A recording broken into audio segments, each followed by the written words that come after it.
वित्त मंत्री निर्मला सीतारमण ने अंतरिम बजट आज पेश कर दिया और ये बजट अंतरिम ही था क्योंकि इसमें कोई खास बड़े ऐलान भी नहीं किए गए।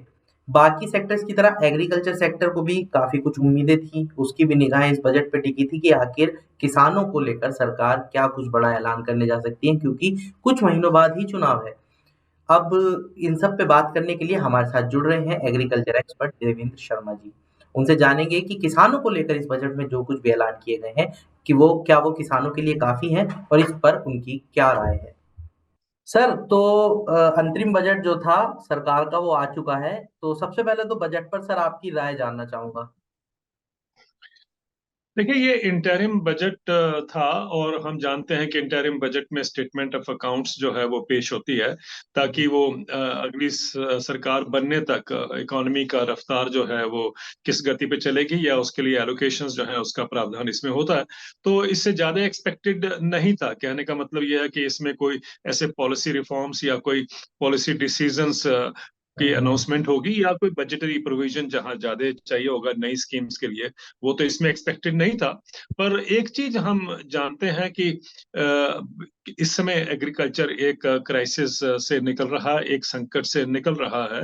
और जैसा कि मैंने कई जगह कहा है, वो हमें समझने के लिए उसके दो तरीके हैं हमारे सामने। एक तो ये कि जिस समय हम कह रहे हैं कि हमारी ग्रोथ रेट जो है वो 7% क्रॉस कर जाएगी, उस समय पर देखा गया है कि एग्रीकल्चर की ग्रोथ रेट जो है वो मात्र 1.8% है। यानी खेती की पैदावार में प्रॉब्लम आ रही है क्योंकि आप जानते हैं मौसम और एल नीनो का जो मार पड़ी है और आगे भी एक्सपेक्टेड है।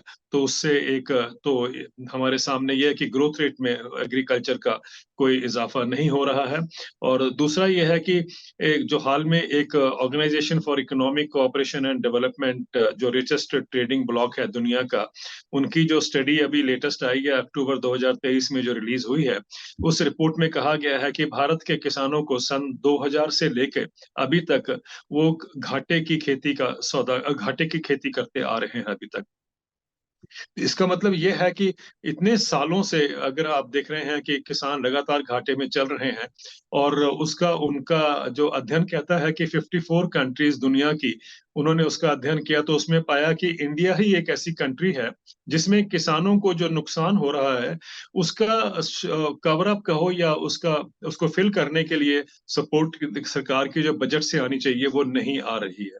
यानी कहने का मतलब यह है कि भारत के किसान जो हैं वो भगवान भरोसे हैं। और इस समय मैं सोच रहा था कि दोनों चीजों को अगर हम देख लेते हैं कि एग्रीकल्चर का जो ग्रोथ रेट है और प्लस जो ये स्टडी बताती है कि 20 सालों से किसान लगातार अगर खेती में लॉस इनकर कर रहे हैं, तो एक समय था ये कि सरकार किसानों को कुछ राहत देती, कुछ मदद देती और उस क्राइसिस से निकालने में थोड़ा सा एक एक रास्ता या एक इंटेंट दिखाने की कोशिश करती। ये इसलिए भी जरूरी है क्योंकि अभी हाल में रिपोर्ट्स आई हैं कि जो कहती हैं कि किसानों ने, भारत के किसानों पे जो एग्रीकल्चर का जो बजट था जो उनके लिए आता है, उसमें से जो नहीं यूज कर पाई मिनिस्ट्री ऑफ एग्रीकल्चर, उन्होंने 1 लाख करोड़ रुपया जो है वो वापस किया है। पिछले 5 सालों में जो बचा था वो वापस किया है। तो कहने का मतलब है कि सरकार को नया कोई उसमें बजटरी सोर्स ढूंढने की जरूरत नहीं थी उसके लिए।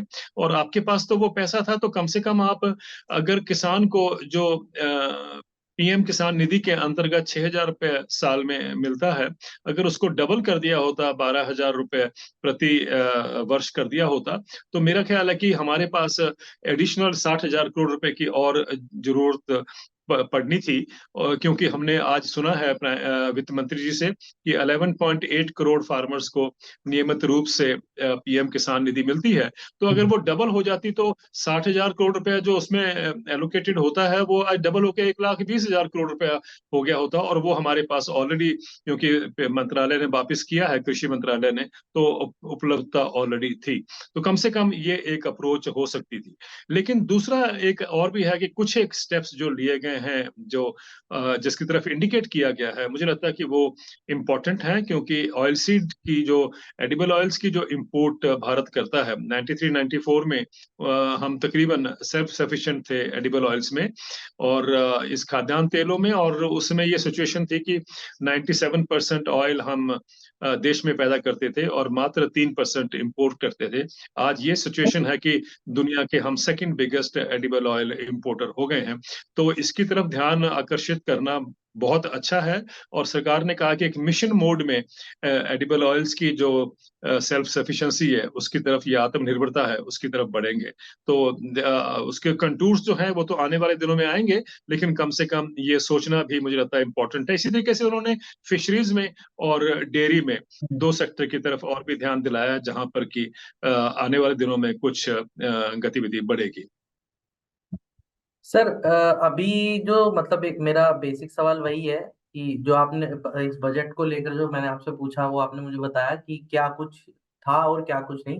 लेकिन अगर देखा जाए तो किसानों की बात इस बजट में जो हुई है, तो उस हिसाब से आपको क्या लग रहा है कि किसानों के हिसाब से ये बजट कितना मतलब उनके पक्ष में रहा है? क्या उनको ऐसा कुछ बड़ा आपको लग रहा है इसमें कि किसानों को, हाँ एग्जैक्टली देखिए डायरेक्ट उनके लिए कुछ है देखा जाए तो देखिए अंतरिम पहले पहले किसानों को समझना है कि जो हर बजट से पहले उनकी एक्सपेक्टेशन होती है, वो इस बार नहीं आप उसको मैच कर सकते। कारण ये है कि ये इंटरिम बजट है। इस बजट का मतलब सिर्फ ये है कि आपने एक स्टेटमेंट ऑफ अकाउंट पास करनी है, में? ताकि जो आगे इलेक्शन तक जो आपको इन्वेस्टमेंट करनी है, पैसा चाहिए या जो भी आप यूज यूज करते हैं रिसोर्सेज, उसके लिए एक बजटरी प्रोविजन जो होना चाहिए वो उपलब्ध कराना है। ये ऑब्जेक्टिव है इसका। तो मुझे लगता है कि हर साल की तरह इस बार किसानों को वो एक्सपेक्टेशन नहीं अपने उसमें रखनी चाहिए, और ये देखना चाहिए कि भी कम से कम जो आने वाले दिनों में अगर उसकी कोई डायरेक्शन देते हैं तो वो तो एक स्टेप है। लेकिन मैंने जैसे आपसे कहा था कि एटलीस्ट हम कुछ नहीं कर सकते तो हम कम से कम ये कर सकते थे कि पीएम किसान जो स्कीम है उसके तहत उसकी जो एलोकेशन है, जो किसानों को मिलती है, एंटाइटलमेंट जो उनकी है, वो डबल की जा सकती थी, और उसके पास हमारे पास पैसा भी उपलब्ध था। तो कम से कम अगर ये हो जाता तो किसानों को थोड़ा कॉन्फिडेंस में आते हैं। और क्योंकि जैसे मैंने आपसे कहा ग्रोथ रेट लो है, और साथ में हम ये भी देख रहे हैं कि भारत का एक किसान दुनिया में अगर इस आज इस क्या कहते हैं इसको, क्राइसिस सिचुएशन में फंसा हुआ है, तो उसको निकालने के लिए कम से कम एक इंटेंट हमारे सामने नजर आता है। सर जैसे कि अभी आपने भी बोला कि ये एक वो था इंतरिम बजट था क्योंकि चुनाव से पहले का है। लेकिन इसमें एक छोटा सा मतलब मैं पिछला कुछ आपका ध्यान ले जाना चाहूंगा। जब 2019 में अंतरिम बजट आया था तो उस समय का जो माहौल था वो ऐसा कुछ था कि जो जिन तीन राज्यों में इस बार बीजेपी जीती है उन तीन राज्यों में तब हारी थी। तो उस पे एक ये कहा जा रहा है कि उस पे हो उस समय एक दबाव देखने को था, पॉलिटिकल प्रेशर वो वोटर्स के लिए को लेकर। लेकिन इस बार क्या है कि वो जीती है, इन तीनों राज्यों में जीती है। और कहीं ना कहीं अब ये बजट जो आज पेश किया इसको देख के ये लग रहा है कि आने वाले चुनाव को लेके भी पार्टी उतनी ही कॉन्फिडेंट है कि हाँ हम लोग वापसी कर रहे हैं। तो आपको क्या लगा कि मतलब इस बिल्कुल बजट में देख के? बिल्कुल ठीक कहा आपने। रियलिटी यही है कि 2019 का जब इलेक्शन था, तो सरकार को उस समय थोड़ा डाउट था और इलेक्शन परफॉर्मेंस के ऊपर। तो उनको ये जो आपने कहा एक इंटरिम बजट में उन्होंने डेविएशन किया था, जबकि ये हम जानते हैं पीएम किसान निधि स्कीम जो है उस समय लॉन्च हुई थी, जबकि कोई भी मुख्य जो और इम्पोर्टेंट पॉलिसी डिसीजन नहीं होना चाहिए था। पर लेकिन सरकार ने काफी होशियारी से उसको 3 महीने पहले से दिखाया था कि भाई वो स्कीम जो है शुरुआत हो चुकी है, ताकि वो इंटरिम बजट के जो कॉन्सेप्ट है उसके अंदर उसका क्लैश ना हो। तो ये हुआ था। और अब की बार बड़ा क्लियर नजर आ रहा है, जो सरकार की कॉन्फिडेंस है वो नजर आती है इस बजट से, क्योंकि उसमें बड़ा क्लियरली कई बार इसमें बात में कहा भी गया है कि हम एक्सपेक्ट करते हैं कि मोदी सरकार एक डोमिनेंट उससे पोजीशन में आएगी, ये भी कहा गया है। और दूसरा ये भी कहा गया है कि भाई अगला बजट जो होगा, जो हम सरकार को पेश करने का मौका मिलेगा, तो उसमें व्यापक रूप से या बड़े रूप में वो विकसित भारत के तरफ का जो डिजाइन होगा उस रूपरेखा को स्पेल आउट करेगा। तो ये दोनों बातें ये बताती हैं कि अब की बार उनको चिंता नहीं है, और उनको ये लगता है कि भाई जो कॉन्फिडेंस है वो बजट के माध्यम से झलक रहा है, और इसीलिए वो शायद कोई स्टेप्स नहीं लेगा। आपने देखा कि इवन जो डायरेक्ट टैक्सेस और इनडायरेक्ट टैक्सेस पे बहुत लोगों का फोकस रहता है, वहां भी सरकार ने कोई मूवमेंट नहीं की है। वहीं के वहीं उन्होंने कहा कि वो जो जैसा था वैसा रहेगा। तो मतलब कहने का कि उनको दिख रहा है, चाहे वो रूरल एरियाज हो चाहे वो अर्बन एरियाज हो, उनको लगता है कि इस बार तो एक बड़े कॉन्फिडेंट पोजीशन में है, एक्सपेक्टेशन में है वो। सर विकसित विकसित भारत की आपने बात की अभी। कि विकसित भारत के 4 स्तंभ जो मतलब गवर्नमेंट ने बताया, और पीएम मोदी भी बोलते आए हैं कि हमारे 4 स्तंभ हैं विकसित भारत के, और इस बजट को लेकर भी उन्होंने बात कही कि ज्ञान, जिसमें पहला है ग्रामीण, दूसरा जो है उसमें उसमें पहला है गरीब, और उसमें एक है अन्नदाता यानी कि किसान, एक और एक नारी शक्ति। तो सर, उस पे मैं ये जानना चाहूंगा कि ये अन्नदाता को लेकर किस तरह से फोकस गवर्नमेंट का, मतलब कि क्या आपको लग रहा है कि जिस तरह से गवर्नमेंट इसको बता रही है विकसित भारत, उस हिसाब से फोकस हो पा रहा है? देखिए, ये तो अगला बजट ही बता पाएगा कि कहाँ पर फोकस जाता है। हम्म। लेकिन मेरा ये मानना है कि अब की बार जो उन्होंने महिलाओं की बात की है, उसमें एक बड़ा अच्छा जो एक जो इंडिकेटर है वो ये है कि सेल्फ हेल्प ग्रुप्स जो हैं विमेन के, जिनको जिनको इन्होंने लखपति दीदी कहा है, और ये हम्म। कहा कि तकरीबन 1 करोड़ महिलाएं इसमें शामिल हैं, वो उनका टारगेट इन्होंने 3 करोड़ अब किया है। मुझे लगता है कि ये बहुत महत्वपूर्ण डेवलपमेंट है, इसलिए क्योंकि जो ये सेल्फ हेल्प ग्रुप्स हैं, इनका रोल बहुत सिग्निफिकेंट है रूरल इकोनॉमी को बिल्डअप करने के लिए। आंध्र प्रदेश से जहां से ये शुरू होती है स्कीम, और वहां पर मैंने अभी हाल में जाकर देखा था कि जो सेल्फ हेल्प ग्रुप्स हैं, और उसके ही कारण या उसका एक जो फाउंडेशन थी उसके करके आज आंध्र प्रदेश जो है वो दुनिया में एग्रो इकोलॉजिकल फार्मिंग सिस्टम का वो एक सबसे बड़ा मॉडल बन गया है। तकरीबन 8 लाख किसान जो हैं वो केमिकल खेती को छोड़कर, यानी केमिकल पेस्टिसाइड्स ये सब जो हैं, इनको छोड़कर वो आज नॉन केमिकल खेती की तरफ या एग्रो इकोलॉजिकल फार्मिंग सिस्टम की तरफ बढ़े हैं। 8 लाख किसान कम नहीं होते।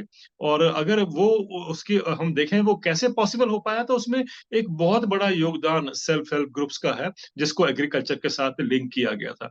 मुझे लगता है कि क्योंकि आंध्र प्रदेश में अब सिर्फ सेल्फ हेल्प ग्रुप्स विमेन के नहीं, वहां अब तो मेन के भी पुरुषों के भी सेल्फ हेल्प ग्रुप बन रहे हैं, तो इसको देश में लाने की जरूरत है, एक्सपैंड करने की जरूरत है, specially in the north western areas, जहां पंजाब, हरियाणा, उत्तर प्रदेश और राजस्थान के जो इलाके हैं, इनमें बल्कि मुझे लगता है कि बहुत जरूरी होगा कि हम उस पैटर्न को जो लखपति दीदी का जो कॉन्सेप्ट है उसको लेकर हम यहाँ पर आए, क्योंकि यहाँ पर भी एक जो जरूरत है रूरल रिवाइटलाइजेशन की, वो सेल्फ हेल्प ग्रुप उसमें करने में बहुत सक्षम है। तो that I think is a very positive development. तो जो आप कह रहे थे कि जहां पर आपने कहा ना, वो जो पूरा मॉडल है जो उनका ज्ञान का, ज्ञान वाला, जिसमें गरीब भी है, गरीब, युवा, यूथ भी है, अन्नदाता।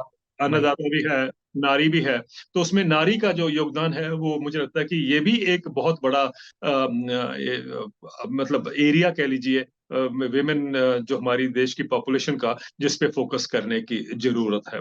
और आपने कहा कि अन्नदाता का, अब देखते हैं कि अभी तक तो अन्नदाता का कुछ नजर नहीं आया हम्म। कि कहाँ सरकार का फोकस है। लेकिन लेट अस अज्यूम कि अगली बार जब बजट पेश होगा तो उसमें अन्नदाता को एक अधिक ध्यान दिया जाएगा, इसलिए भी क्योंकि जो एक प्राइम मिनिस्टर जी का विजन है, सबका साथ सबका विकास, उसका रास्ता खेती से ही होके जाता है। तो अगर खेत में इसमें किसान संपन्न होंगे खेत अपने एग्रीकल्चर क्षेत्र में, तो ऑब्वियसली जो जिस कॉन्सेप्ट को हम लेके चल रहे हैं या सोचते हैं, सबका साथ सबका विकास तभी हो पाएगा। और ये भी हम जानते हैं कि अभी जो जिस कंडीशन में है, तो उसमें तो सिर्फ कोई small percentage of of the urban population, उनकी इनकम बढ़ती जा रही है, लेकिन बाकी देश की इनकम वहीं खड़ी है, क्योंकि ग्रामीण इलाकों में कम से कम अगर पिछले 10 साल में देख लें, तो जो रूरल वेजेस हैं वो आइदर स्ट्रक है या फिर डिक्लाइन की तरफ है। तो इसका मतलब है कि वहां पर जो डिमांड क्रिएट होनी चाहिए वो नहीं क्रिएट हो पा रही है, जिसके तहत हम देखते हैं कि जो व्हील्स ऑफ डेवलपमेंट दौड़ते हैं वो नहीं हो पा रहा, क्योंकि डिमांड ही वहां से क्रिएट नहीं हो रही है। और इसलिए नहीं हो रही है क्योंकि वहां पर जो एक इनकम में गैप है, वो हम हमें उसको एड्रेस करना पड़ेगा। सर, मेरा आखिरी सवाल आने वाले बजट को लेकर ही है कि जैसे हम लोग अभी पिछले इंटरव्यू में बात कर चुके थे, और अभी भी वही बात आपने उठाई कि किसानों को लेकर जो पीएम किसान निधि सम्मान योजना है, उसमें उसकी जो अमाउंट है, उसकी जो रकम है वो बढ़ाई जाए। ये मांग पहले भी उठी और इस बार भी ऐसी उम्मीद की जा रही थी। तो आपको क्या लग रहा है कि जो जुलाई में जो पूर्ण बजट आएगा नई सरकार का, तो उसमें अगर ये सरकार जैसे चुन के आती है, तो उस तब पीएम किसान को लेकर कोई बड़ा फैसला लिया जा सकता है? देखिए, मेरा ये मानना है कि सरकार को कहीं न कहीं एक रीथिंकिंग करने की ज़रूरत है। और वो रीथिंकिंग का जो पैटर्न है, वो कहाँ से ड्रॉ करते हैं हम, वो जब वाजपेयी साहब पहली बार प्राइम मिनिस्टर बने थे, आपको याद होगा, तो उस समय सरकार ने घोषणा की थी कि उस समय 60% लोग खेती से जुड़े थे, तो उन्होंने कहा था कि 60% बजट जो हमारा है वो खेती पे जाएगा। खेती करनी ये है। बहुत बड़ी डेवलपमेंट थी हम्म, और ये अनाउंस किया गया था। उस समय के वित्त मंत्री ने ये कहा भी था हम करेंगे, लेकिन इत्तेफाक की बात है कि वो 13 दिन की सरकार थी, आप जानते हैं कि वो सरकार गिर गई थी। मुझे लगता है कि जो वाजपेयी जी ने शुरुआत की थी कि उन्होंने कहा था कि जितनी पॉपुलेशन है एग्रीकल्चर में इन्वॉल्व उतना ही बजट एग्रीकल्चर में जाना चाहिए, ये बहुत जरूरी है। और मैं एक्सपेक्ट करता हूँ कि अभी जो इलेक्शन होंगे उसके बाद जो सरकार आएगी वो उस चीज को वहां से पिकअप करेगी। देश में 50% जो पॉपुलेशन है वो खेती में इन्वॉल्व है, और खेती का जो बजट है पिछले साल वो 1.25 लाख करोड़ रुपया था। हम्म, 45 लाख करोड़ रुपए के बजट में अगर खेती में सिर्फ 1.25 लाख करोड़ रुपया दिया जाता है, तो मुझे बताइए कि कौन सा मिराकल जो है, या कौन सा जो क्या आप सोचते हैं कि भाई कोई ना कोई ऐसा चमत्कार होगा, वो कैसे होगा हम्म। जब आप उसमें इन्वेस्टमेंट ही नहीं करेंगे। तो इसके लिए बहुत जरूरी है कि जो वाजपेयी जी ने शुरुआत की थी, मुझे लगता है कि वो अगले, अगर हम 5 साल अगले अगले 5 साल जो हम पीरियड कहते हैं ना कि आज हम अमृतकाल के पीरियड में आ गए हैं, हम चल रहे हैं, तो उसमें 5 साल अगर हम खेती को दे दें तो आप देखते हैं कि प्रधानमंत्री जी का एक जो विजन है सबका साथ सबका विकास, वो बिल्कुल उसकी उसकी इम्प्लीमेंटेशन हो जाएगी, और वो देश को ही नहीं वो दुनिया को भी रास्ता दिखाएगा कि हम जब विकास करते हैं तो ये नहीं कि कुछ लोगों के सिर पर विकास होता है, सारे देश को उसके साथ चलना है, उस विकास का हिस्सेदार बनना है। और मुझे लगता है कि वो तभी हो सकता है जब बजटरी प्रोविजन जो है वो पॉपुलेशन के हिसाब से उसको हम फोकस कर पाए। ये भी ना भूलें कि जैसा कि मैंने आपसे अभी कहा कि भाई अभी जो ओईसीडी की रिपोर्ट आती है वो तो खुद ही बता रही है कि हमारे किसान जो हैं वो घाटे की खेती करते आए हैं। तो आप देखिए जब उनके बजटरी प्रोविजन होगा, क्योंकि दुनिया में एक ही देश, मैंने आपसे ये भी कहा था, जिसने जिसने अपने घाटे को, खेती के घाटे को बजट से कवर अप नहीं किया है। मुझे लगता है कि वो भी हम करके दिखा पाएंगे, और वही एक रास्ता है सबका साथ सबका विकास का। ठीक है सर, बहुत बहुत धन्यवाद सर बातचीत करने के लिए। Thank thank you my dear. You.